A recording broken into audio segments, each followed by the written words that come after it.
What is Gucci YouTube? It's your boy Black Chi, 3 long face, skinny body, and we are back, still black with some more fire Boruto manga related content. Now, before we get into the video, don't forget to like, comment, subscribe, smash that like button, share the video with your friends, and let's get to the business. Yes, sir. Ski. 9 mountains and 8 seas make one world. 1,000 worlds make one chiliocosm. 1 chiliocosm to the power of 3, and there's nothing I can't cut. Boruto 2 Blue Vortex, Chapter 7. What did we expect? You feel me? Like, let's keep it a buck, right? Like, y'all really thought Boruto was gonna pull up and lose to my guy Mitsuki? Y'all really thought? I mean, let's be honest. I thought Mitsuki was gonna surprise us all, and he did, but not necessarily in the way that, like I said, like I expected. So, starting off for the jump, man, we opened up the chapter, and we already know what the dealio is. Call back to chapter 1, where we see Mitsuki and Kawaki for the first time in 2 Blue Vortex. Since the time skip, Mitsuki's asking the pondering question, which has been causing so many discussions throughout the community within the last 6 months, like whether Kawaki is actually his son or not, and then Kawaki flying off into the distance. We kind of pick up on that thought process with Mitsuki as he's approaching Boruto, fully sage-moded, loaded up, full of bloodlust. Boruto's throwing these shurikens. He's getting ready to, set up his flying thunder god for later on in the fight, just to flex on the nigga. But he's like, fuck it, I'm gonna let Mitsuki flex for a little bit. Mitsuki's like, you know what? You done messed up. Boy, pulling out snake lightning clones with their own sage mode.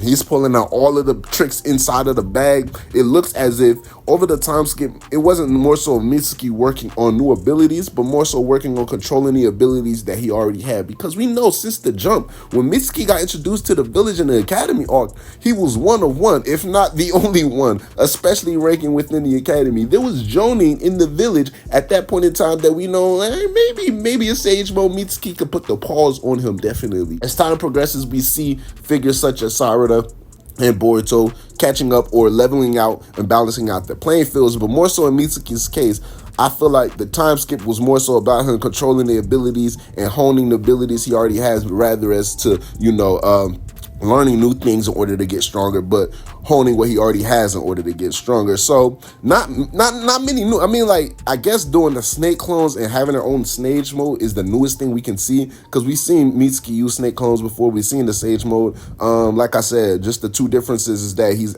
pulling out clones that have their own sage mode, and the mode is lasting much longer. He looks very much more comfortable. So it appears that the breakdown limit on his body is not there no more. So I would give that to Mitsuki in terms of what he worked on over the time skip. But Mitsuki giving us this surprise that not most people were asking for, in terms of he didn't surprise us where Boruto had to do a little 1-2-1-2 to get the one on the battle.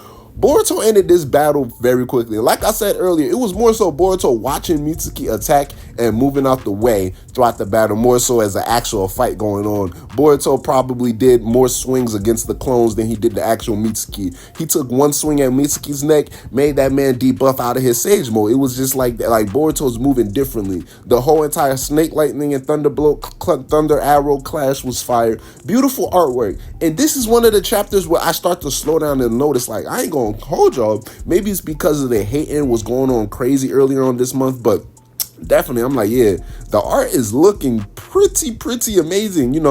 I've always been a fan of Ikimoto's art and appreciative of it because I'm able to see every detail of what's going on. It's not a page or a panel that I have to look at it for so long and say, I can't really tell what Boruto or I can't really tell what Mitsuki's doing. Things are very clear and concise in his artwork. So that's something I've always been appreciative of. But this chapter, bro, he kind of went crazy. I'm not going to lie to y'all. He definitely went crazy. So Mitsuki surprises us in the mere fact that he's kind of on a suicide mission. And it brings things to light because you find out even more so why. Because Boruto breaks it down to us.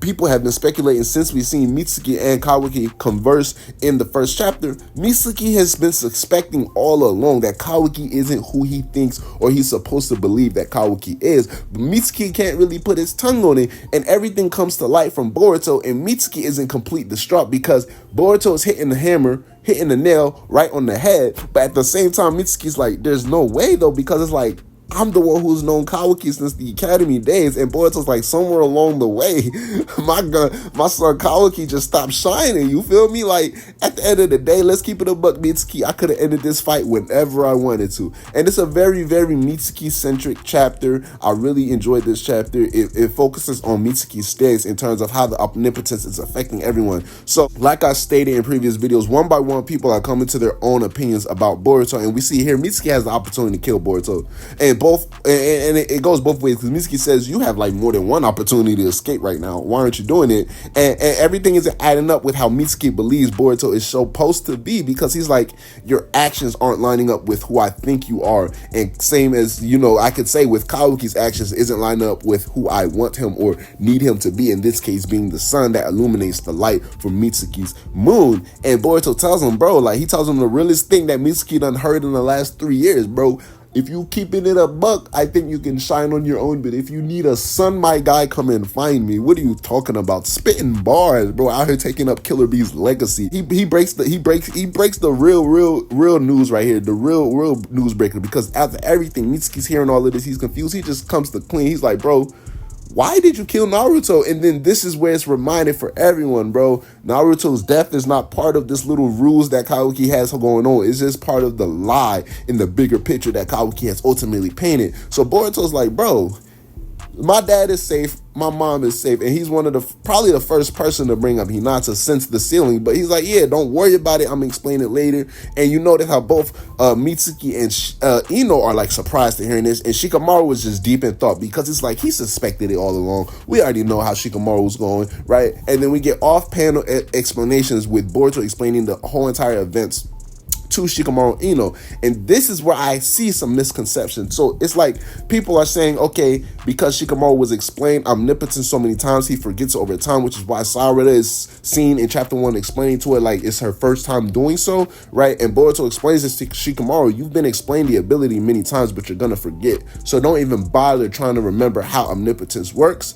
Just trust the fact that me and Kawaki switch places without any proof. Now, how I take that is that Boruto necessarily is saying that not Shikamaru is going to forget that, oh, okay, him and Kawaki switched places, or more so Shikamaru is going to forget, you know, that Boruto is actually a good person or a good guy. But more so Shikamaru is going to forget if he tries to remember how omnipotence works and the fact that it's Ada's abilities that's causing all of this strife and trouble. You're not going to remember that. And in Sasuke's case, he just had to accept the fact that Boruto and Kawaki switched places because something strange is going on. That's the only thing Sasuke was able to hold on. After that fact, it was all on pure Sasuke's own decision making that he had to accept Boruto for whatever he saw Boruto to be. And that's how he's explaining it to Shikamaru. And I believe people are getting confused where you're just going to forget, okay, everything about omnipotence after time. But no, I feel like you forget the ability itself. So it's like if someone explains to you, okay, Boruto is a good guy and Kawaki is a bad guy in the middle of omnipotence, you're going to remember that conversation, but you're not going to remember why it would be so. So basically saying, okay, someone can tell you that and it can stick with you till tomorrow, till the day after, till a month later. You can look back like, that crazy ass nigga talking about some Kawaki's a bad guy or something. But if you go to the person and tell them, hey, Ada's omnipotence ability does A, B, C, and D, probably by dinner time they're gonna even forget that conversation. So it's really OP, it's really broken. We're gonna definitely have to talk more about that, right? You know, so we're moving on in the chapter. Kawaki's waking up. He's like, where's Mitsuki at? I got nothing but smoke for that, man. So I'm really looking forward to talking more about that, because there's a lot going down. There's a lot to unpack here, from Boruto's strength, Kawaki is getting exposed, and just the internal conflict between this guy Mitsuki.